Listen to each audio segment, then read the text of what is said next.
प्रधानमंत्री श्रीमान नरेंद्र मोदी जी अद्भुत नेता है। नरेंद्र मोदी सचमुच में गर्व होता है हम सबको कि ऐसा हमें बढ़ाने का काम किया है।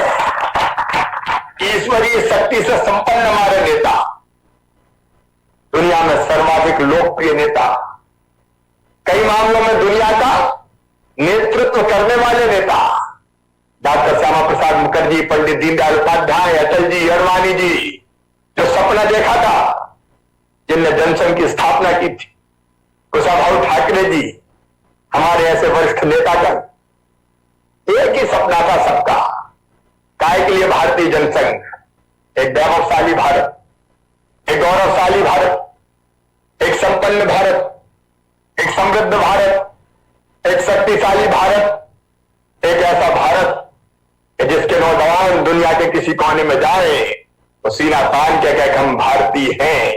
ऐसे भारत के निर्माण के लिए पीढ़ियां की पीढ़ियां खप गई कि हम आज गौरव और गर्व का अनुभव कर रहे हैं।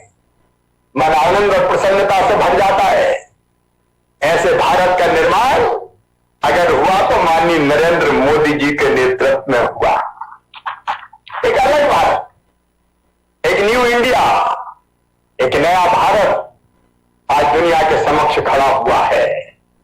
मेरे बहनों और भाइयों, याद करो एक दिन वो थे जब बात बात में चीन हमें आंखें दिखाता रहता था, पिद्दी पिद्दी से देश हमें डराते थे, और तब हम आंख मिला के बात नहीं कर पाते थे। अरे कांग्रेस भूल गए क्या? कांग्रेस देश बनाने लगे जवाहरलाल नेहरू, और कब चीन घुस गया कि हमारे देश की सीमा के अंदर, पंडित नेहरू जी आपको पता ही नहीं चला। और पंडित नेहरू का सोच देखिए, कांग्रेस का सोच देखिए। चीन ने जब हमारी जमीन दबा ली और भारत की संसद में एक प्रखर सांसद ने जब यह मामला उठाया कि चीन ने हमारी हजारों वर्ग किलोमीटर जमीन पर कब्जा कर लिया है, पंडित नेहरू जी का जवाब था, उस जमीन का क्या करेंगे?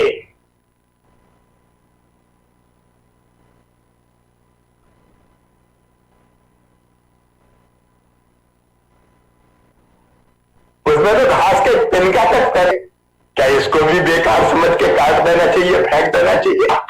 यह सोच थी कांग्रेस की पवित्र भारत भूमि के बारे में, जिसके बारे में अटल जी ने कभी कहा था, ये देश हमारे लिए केवल जमीन का टुकड़ा नहीं है, जीता जागता राष्ट्र पुरुष है।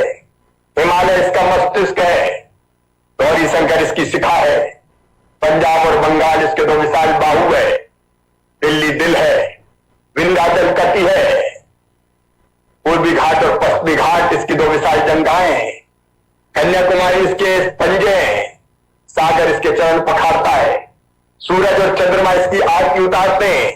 ये वीरों की भूमि है, ये सूरों की भूमि है, ये अर्पण की भूमि है, ये तर्पण की भूमि है। यहाँ का कंकर कंकर हमारे लिए शंकर है, यहाँ का बिंदु बिंदु हमारे लिए गंगा जल है, यहाँ का बच्चा बच्चा हमें प्यारा है, यहाँ का जंजर हमें दुलारा है। हम जिएंगे तो इसके लिए, और अगर कभी मरना पड़ा तो मरेंगे भी इसके लिए। और मरने के बाद अगर हमारी राख भी समुद्र में फेंक दी जाएगी तो वहां से भी एक ही आवाज आएगी, भारत माता की जय, भारत माता की जय।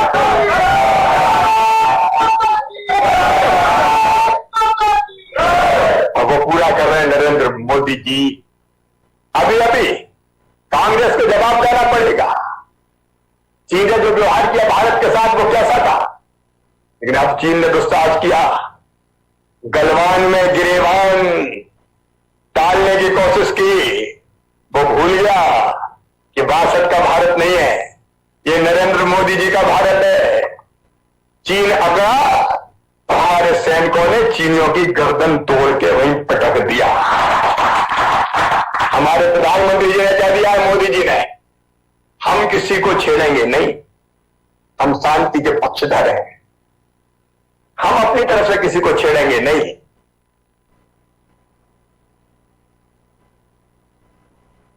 लेकिन कोई हमें छेड़ेगा तो हम उसे छोड़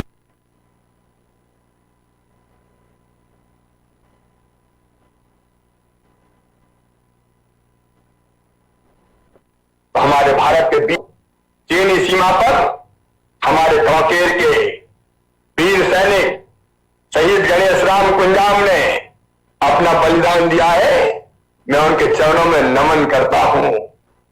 मध्य प्रदेश हो, छत्तीसगढ़ हो, भारत माता के ऐसे जवान बिना हथियारों के चीनियों से भिड़ गए और सबक सिखा दिया।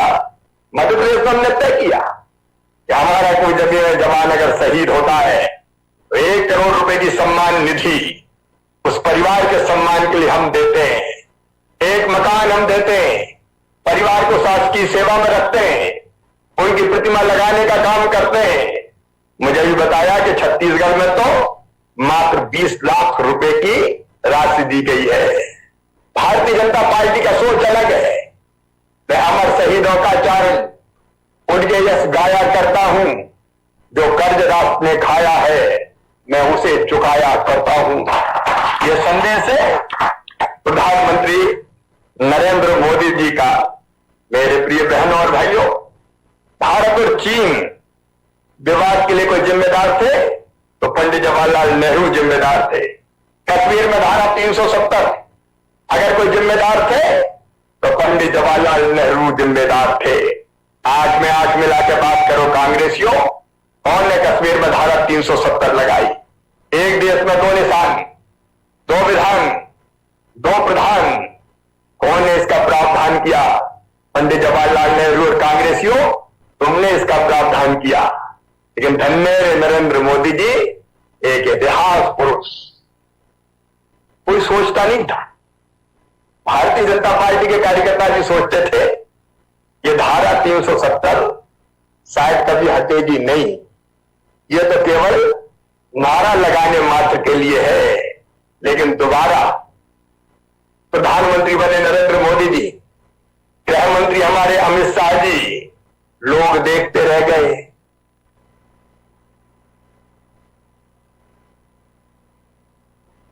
सोचते रह गए। कोई कहता था ज्यादा कुछ नहीं होगा, एक झटके में धारा 370 समाप्त कर। लोग सोचते रह गए, देखते रह गए, किसमें ऐसा शौर्य, किसमें ऐसा साहस और किसमें ऐसी दम थी। अगर वो दम थी तो नरेंद्र मोदी जी में थी, अमित भाई साहब में थी। कश्मीर से धारा 370 समाप्त। 3 तलाक का कलंक मेरी मुस्लिम बहनों को किसने दिया? राजीव गांधी जी ने। शहवानो प्रकरण में सुप्रीम कोर्ट के फैसले को संविधान में संशोधन करके बदल दिया गया। 3 तलाक एक अमानवीय प्रथा थी जो कई मुस्लिम देशों में नहीं थी। किसी ने साहस किया हाथ लगाने का। उस 3 तलाक को भी अगर समाप्त करने का चमत्कार किया तो नरेंद्र मोदी, अमित शाह जी ने किया। माननीय नड्डा जी हमारे राष्ट्रीय अध्यक्ष हैं, उनके नेतृत्व में हुआ। एक ऐसी कुप्रथा जो कलंक थी भारत के माथे पर, उसको समाप्त किया तो नरेंद्र मोदी जी ने किया। नागरिक संशोधन कानून, आज भी हम कांग्रेस से पूछना चाहते हैं कितना तुष्टीकरण करोगे रे? क्या हमारे वो भाई और बहन जो पाकिस्तान में रह गए, बांग्लादेश में रह गए, वो अल्पसंख्यक थे, अफगानिस्तान में रह गए, जिनके अमानुषिक अत्याचार किए जाते हैं, सरेआम मंदिर जला दिए गए, घरों में आग लगा दी गई, बेटियां उठा ली जाती है, क्या उनके नागरिक अधिकार नहीं है?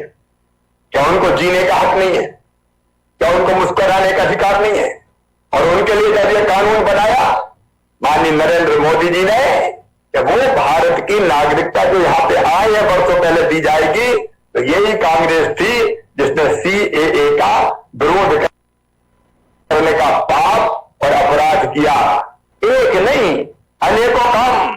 अयोध्या में भगवान राम मंदिर का निर्माण, लोग कहते थे ये भी चुनावी मामला है। जब चुनाव आते तब कहने लगते राम लला हम आएंगे, मंदिर वहीं बनाएंगे। लोग मजाक उड़ाते थे, यह असंभव है, ये हो नहीं सकता, ये तो वोटों की राजनीति है।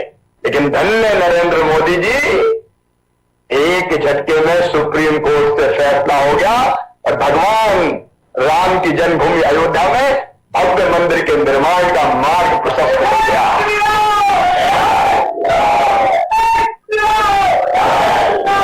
कौन सोचता था ये चमत्कार हो जाएंगे। 1 साल के अंदर अंदर अगर इन कामों की सूची गिनाई जाए तो असंख्य है ये काम। क्या ये काम कोई साधारण मनुष्य कर सकता है? क्या साधारण इंसान कर सकता है? छोटा सा कदम उठाने के पहले 1000 बार लोग सोचते हैं। कांग्रेस के नेता तो चीन के मामले में मिमियाने लगते थे, उधर मत देखो, उधर मत जाओ, पता नहीं क्या हो जाएगा। लेकिन नरेंद्र मोदी जी के नेतृत्व में देखो, आज पूरी दुनिया हिंदुस्तान के साथ खड़ी है। पूरी दुनिया हिंदुस्तान के साथ।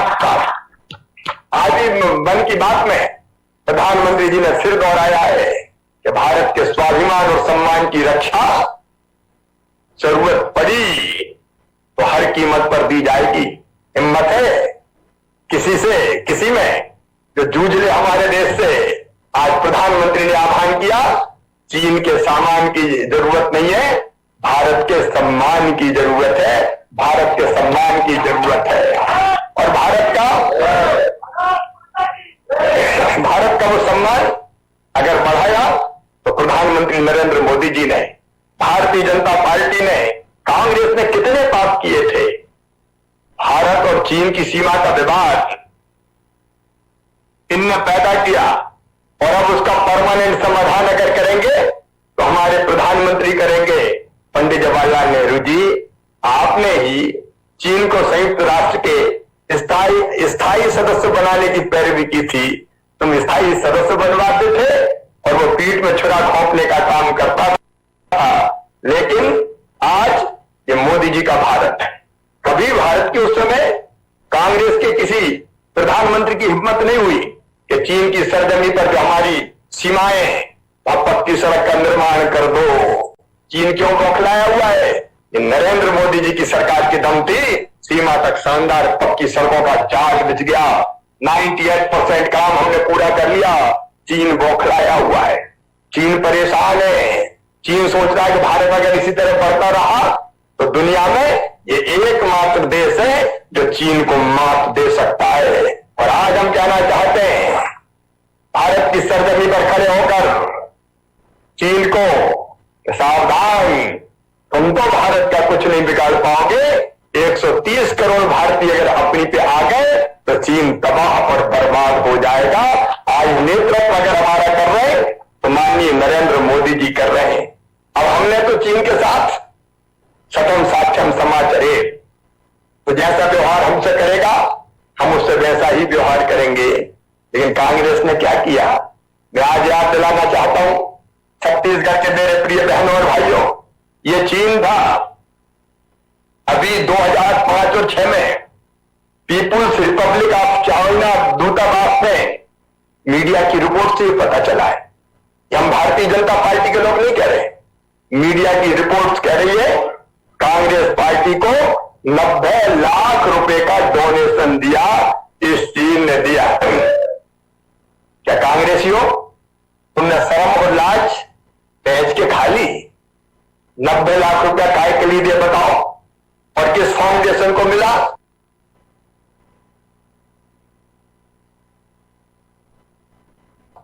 जिसकी चेयरपर्सन है श्रीमती सोनिया गांधी। मैं जवाब दो राहुल गांधी जी, जवाब दो। चीनी दूतावास से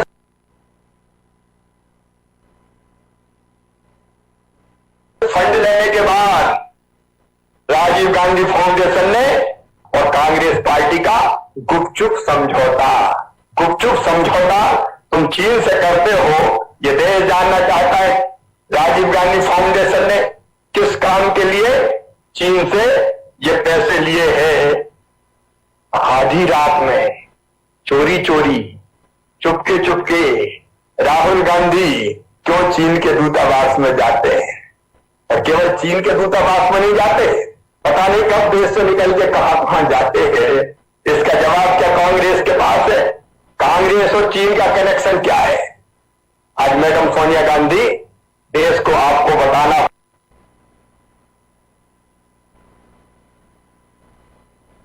पड़ेगा। सोनिया गांधी जी, देश के सामने आगे के साथ दोस्ती तुम करो, चीन के सामने आत्मसमर्पण तुम करो और उनके राष्ट्र हमें गर्व है भारतीय जनता पार्टी पर और देश के नेता नरेंद्र मोदी पर। एक परिवार की गलती के कारण, इसी कांग्रेस के एक परिवार की गलती के कारण 43,000 वर्ग किलोमीटर जमीन आज भी चीन के कब्जे में गई है। कांग्रेस को तो देश से माफी मांगनी चाहिए। इस पार्टी को तो देश की सुरक्षा पे बोलने तक का हक नहीं है। मेरे प्रिय बहनों और भाइयों, एक तरफ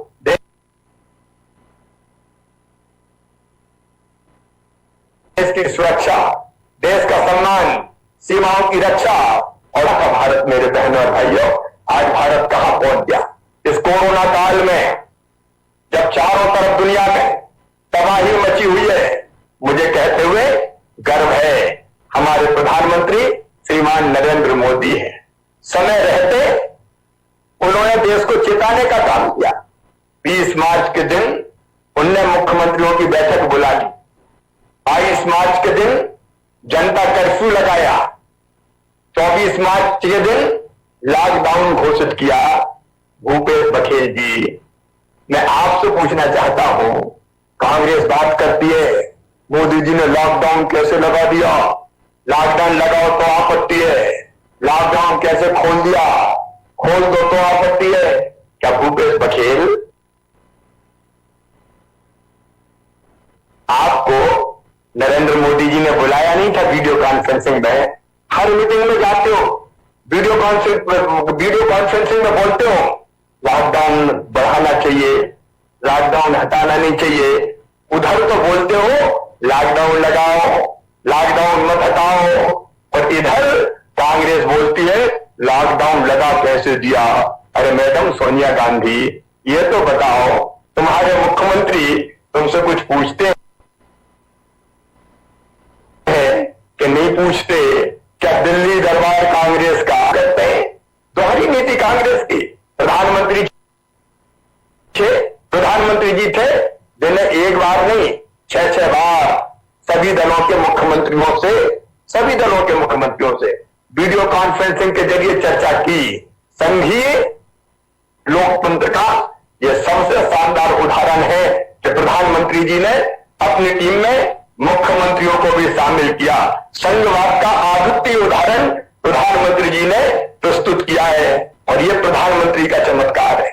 अगर भारत के प्रधानमंत्री समय पर जागरूक नहीं करते तो मेरे बहनों और भाइयों, ये महामारी कितना विनाश करते। आज देखिए, जब इसमें कोरोना संक्रमण की दर 108 प्रति लाख है, वहीं भारत में यह आंकड़ा महज 28 है। इसी तरह विश्व में कोरोना से मृत्यु की दर अगर 5.87 प्रति लाख है, तो हमारे देश में केवल 0.92 ही है। प्रधानमंत्री श्रीमान नरेंद्र मोदी जी की जागरूकता के कारण आज देश बचा है, और आज भी लगातार वो प्रयास कर रहे हैं कि भारत को सुरक्षित रखने का काम करें। तुमने क्या दिया भैया छत्तीसगढ़ में? भूपेश बघेल जी बताओ। अब ये प्रधानमंत्री नरेंद्र मोदी है जिन्हें 1,70,000 करोड़ का गरीब कल्याण पैकेज सबसे पहले दे दिया। भूपेश बघेल जी, जो गरीब मेरी बहनें थी, उनके खाते में, जनधन खाते में एक बार नहीं, 2 बार नहीं, 3-3 बार 500 रुपया अगर डाले तो प्रधानमंत्री नरेंद्र मोदी ने डाले। बघेल जी जो फ्री में गेहूं और चावल तुम बांट रहे हो, ये तुम्हारा कोई एहसान नहीं है। एक गरीब परिवार को फ्री में अगर राशन दिया, चावल और गेहूं दिए और 1 किलो दाल दी, तो प्रधानमंत्री नरेंद्र मोदी जी ने दी। उन्हें कह दिया किसी के पास राशन कार्ड हो, चाहे किसी के पास राशन कार्ड नहीं हो, चिंता करने की जरूरत नहीं है। इस समय हर गरीब के पास राशन पहुंचाया जाएगा। खजाना खोल दिया, भंडार खोल दिए। राम की चिड़ैया, राम कोई खेत, खावड़ी चिड़ैया पर बढ़ते, चिंता मत करो। देश के प्रधानमंत्री नरेंद्र मोदी है, तुमने क्या दिया भैया? ये तो बता दो।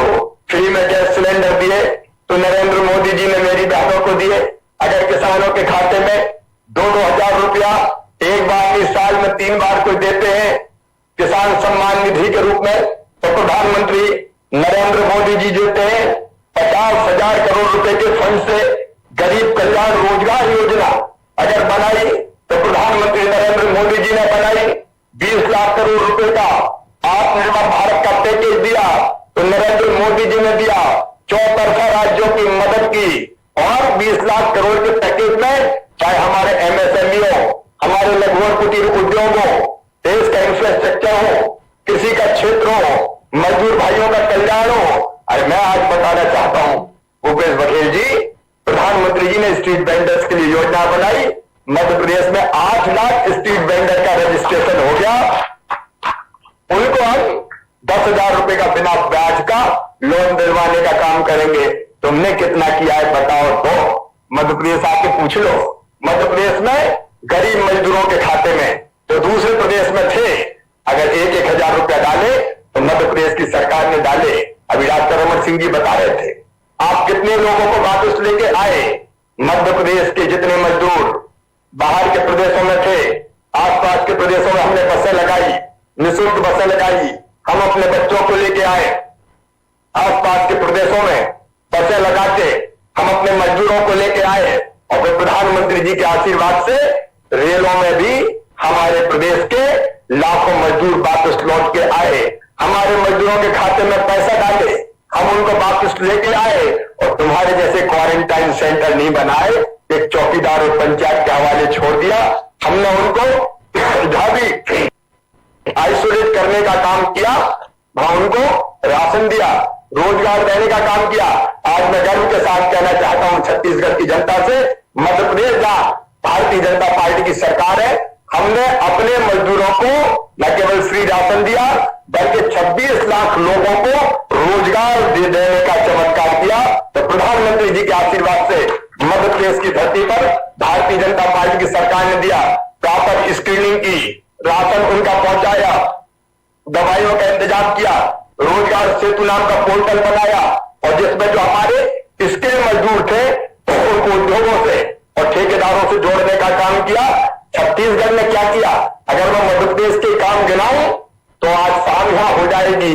प्रधानमंत्री जी के काम तो ऐसे हैं कई दिन तक भी अगर स्पीच देते रहे तो पूरे नहीं होंगे। लेकिन आज मैं सोच रहा था सीजी मतलब छत्तीसगढ़ का मतलब क्या है। जब भाजपा का शासन था छत्तीसगढ़ में और डॉक्टर रमन सिंह जब हमारे मुख्यमंत्री थे तो सीजी का मतलब था क्रेडिबल ग्रोथ, विश्वसनीय विकास। विकास हर क्षेत्र में, विकास हर क्षेत्र में अभूतपूर्व विकास, चाहे खाद्य सुरक्षा का अधिकार देना हो, कौशल सुरक्षा का अधिकार देना हो, स्वास्थ्य सुरक्षा का अधिकार देना हो, डॉक्टर रमन सिंह जी ने दिया, भारतीय जनता पार्टी की सरकार ने दिया। और एक आज का छत्तीसगढ़ है सीजी, भूपेश बघेल आज मुख्यमंत्री है। इसका मतलब है क्योटिक गवर्नेंस, मतलब अराजक शासन। आज छत्तीसगढ़ को अराजक शासन के दौर में ले गए तो भूपेश बघेल ले गए।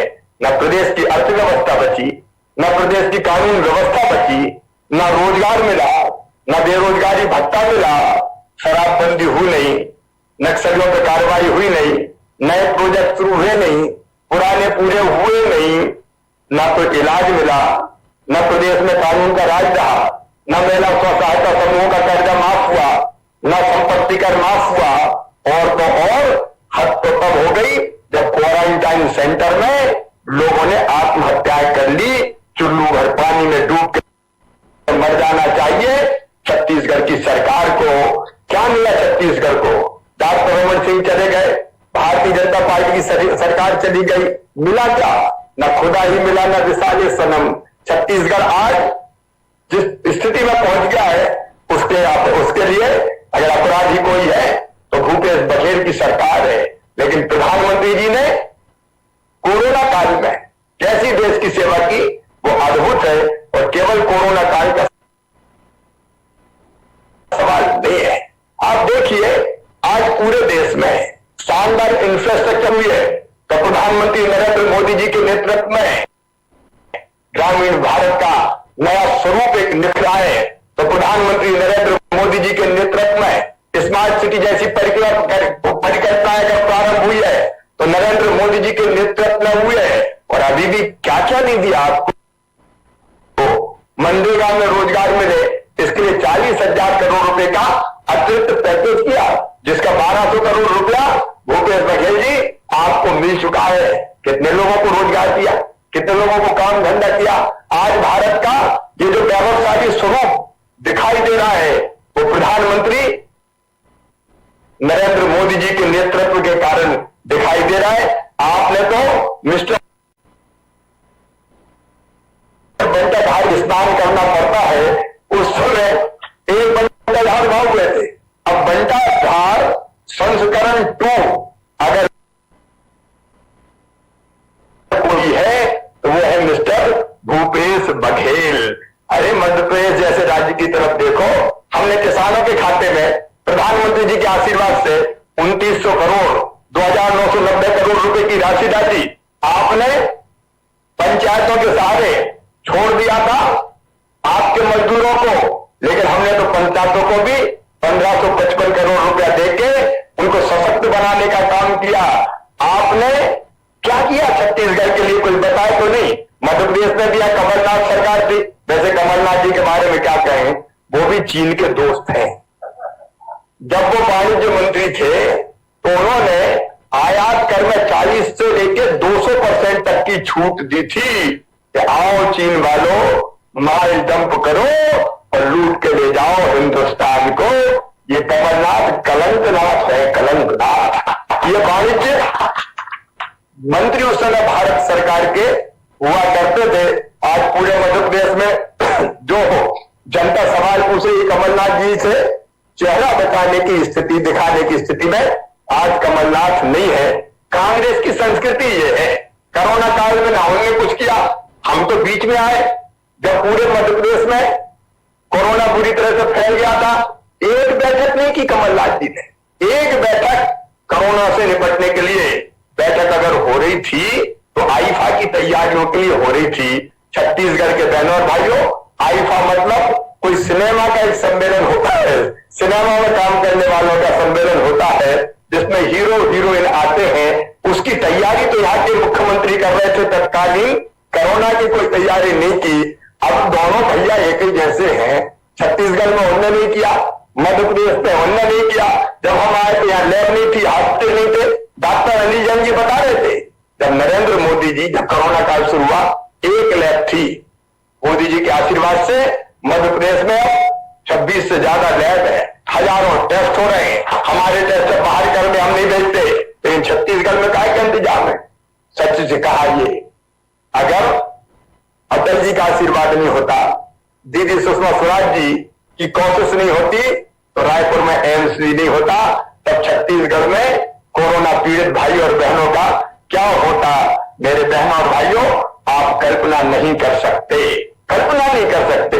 और इसलिए मैं कहना चाहता हूं, कांग्रेस की जो सरकार है वो सरकार आम आदमी के कल्याण का काम नहीं करती। गरीबों की चिंता करने का कोई सवाल नहीं है।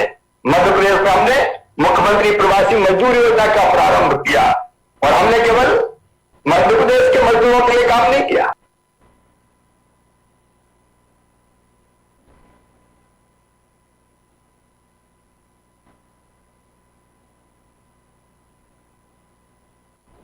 मध्य जा रहे हो, चाहे वो बंगाल जा रहे हो, मध्य प्रदेश की धरती पर कोई मजदूर पैदल नहीं चलेगा।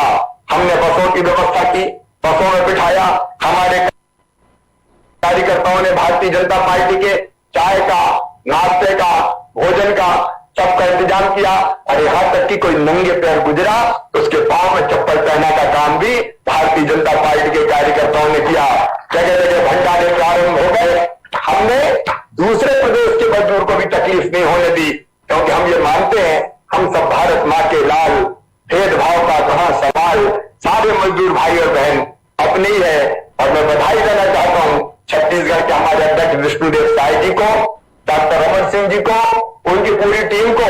भारतीय जनता पार्टी छत्तीसगढ़ के कार्यकर्ताओं ने जिस लगन से और जिस तन्मयता से छत्तीसगढ़ में जनता की सेवा की, वो अभिनंदनीय है, वो स्वागत योग्य है, वो वंदनीय है। मैं सभी कार्यकर्ता बहनों और भाइयों को उसके लिए बधाई देना चाहता हूं। ये भारतीय जनता पार्टी की संस्कृति है, कांग्रेस की संस्कृति है देश को अपमानित करने की। कांग्रेस कांग्रेस की संस्कृति है देश को लूटने की, कांग्रेस की संस्कृति है नए तरह के भ्रष्टाचार की। दिल्ली में हो तो दिल्ली में देश खा जाए, सरकार में हो तो प्रदेशों में हो तो प्रदेश खा जाए, भ्रष्टाचार के नित्य नए रिकॉर्ड बनाए। लेकिन भारतीय जनता पार्टी के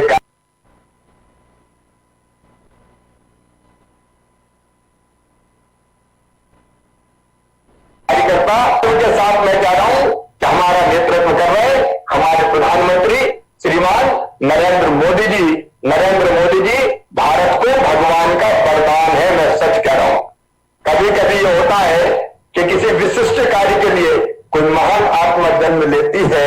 मैं ये मानता हूं कि तत्कालीन परिस्थितियों में देश को संकट से उबार के और दुनिया का सर्वश्रेष्ठ राष्ट्र बनाने के लिए नरेंद्र मोदी जी इस धरती पर आए और मेरा पूरा विश्वास है कि उनके नेतृत्व में, मेरा नहीं, देश की करोड़ों करोड़ जनता का।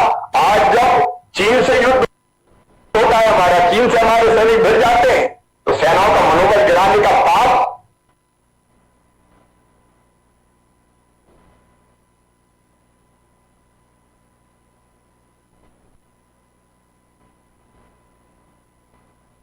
अपराध आपकी मानसिक आयु तो 5-7 साल। ऐसी बातें कहते हैं कि आश्चर्य होता है जब सारा देश प्रधानमंत्री नरेंद्र मोदी जी के पीछे खड़ा है। हमने नहीं, इंडिपेंडेंट एजेंसीज ने जब सर्वे किया तो पूरे देश ने एक स्वर में कह दिया कि देश नरेंद्र मोदी जी के हाथों में सुरक्षित है, देश नरेंद्र मोदी जी के हाथों में सुरक्षित है। तब आरोप लगाना और ऐसे आरोप लगाना जिससे हमारी सेनाओं का मनोबल गिरे, ये महाअपराध और पाप है राहुल गांधी जी। इसके लिए देश आपको और आपकी पार्टी को कभी माफ नहीं करेगा। मैं तो आज फिर यह कहना चाहता हूं कि प्रधानमंत्री जी के नेतृत्व में देश सुरक्षित है। एक तरफ देश में विकास की गंगा बह रही है, इस कोरोना के काल में भी ये प्रधानमंत्री हमारे जन कल्याण के कामों के लिए गरीब कल्याण पैकेज के बाद आत्मनिर्भर भारत का पैकेज, छत्तीसगढ़ के बहनों और भाइयों, मध्य प्रदेश का हमने सब किया है। भारतीय जनता पार्टी की सरकार ने, हमारे कार्यकर्ताओं ने, जनता ने, कि हम प्रधानमंत्री के अपील और आह्वान पर लोकल को वोकल बनाएंगे। हमने तय किया है चीन के सामानों का बहिष्कार किया जाएगा। हमने तय किया है अपने सेल्फ हेल्प ग्रुप को मजबूत बना के हम उनसे ही सामान बनवाएंगे। हमारे ग्रामोद्योग, हमारे लघु उद्योग, हमारे कुटीर उद्योग बेहतर काम करेंगे और प्रधानमंत्री के संकल्प को पूरा करेंगे। लेकिन छत्तीसगढ़ में क्या हो रहा है कोई बताए तो? कांग्रेस शासित राज्यों में क्या हो रहा है कोई बताए तो? मेरे प्रिय बहनों और भाइयों, मैं एक बार फिर आपसे कहना चाहता हूं कि प्रधानमंत्री जी के नेतृत्व में देश सही दिशा में आगे बढ़ रहा है और बहुत जल्दी भारत दुनिया का सर्वश्रेष्ठ राष्ट्र, जिसको हम कहते थे विश्व गुरु, बनने के पथ पर तेजी से आगे बढ़ रहा है। आज हम सबको भी आत्मनिर्भर भारत बनाने के लिए संकल्प दिलाया जाएगा।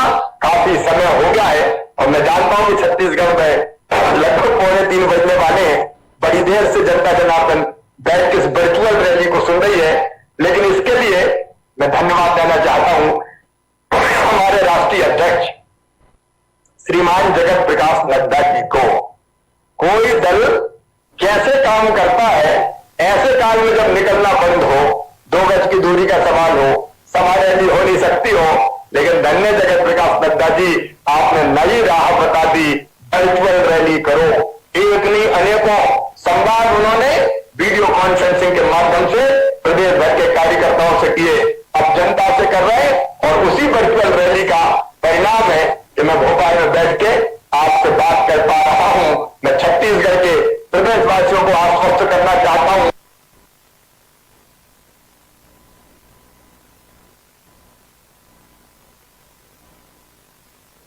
कि प्रदेश की सरकार खराब है।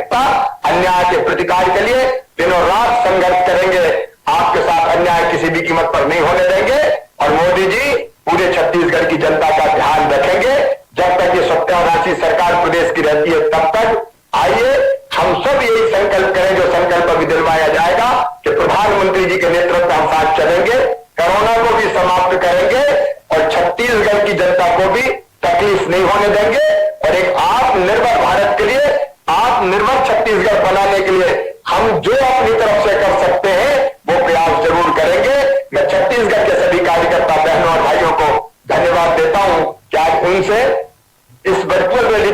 से संवाद करने का अवसर मिला है, लेकिन अभी तो पूरी तरह से मजा नहीं आया। जब तक छत्तीसगढ़ के कार्यकर्ताओं को आमने सामने देख ना ले, हाथ न मिला ले, गले न लगा ले, तब तक मजे ही आनंद ही कहा आता है। लेकिन आजकल तो हाथ भी नहीं मिला सकते, फिलहाल गले भी नहीं लगा सकते, लेकिन कोरोना काल जैसे समाप्त होगा तो फिर छत्तीसगढ़ आएंगे और तब तक जब हम मिलेंगे तो एक दूसरे को बधाइयां देते हुए मिलेंगे कोरोना की समाप्ति के लिए। तब फिर विस्तार से बात होगी। आप सबको बहुत बहुत धन्यवाद, प्रणाम, नमस्कार।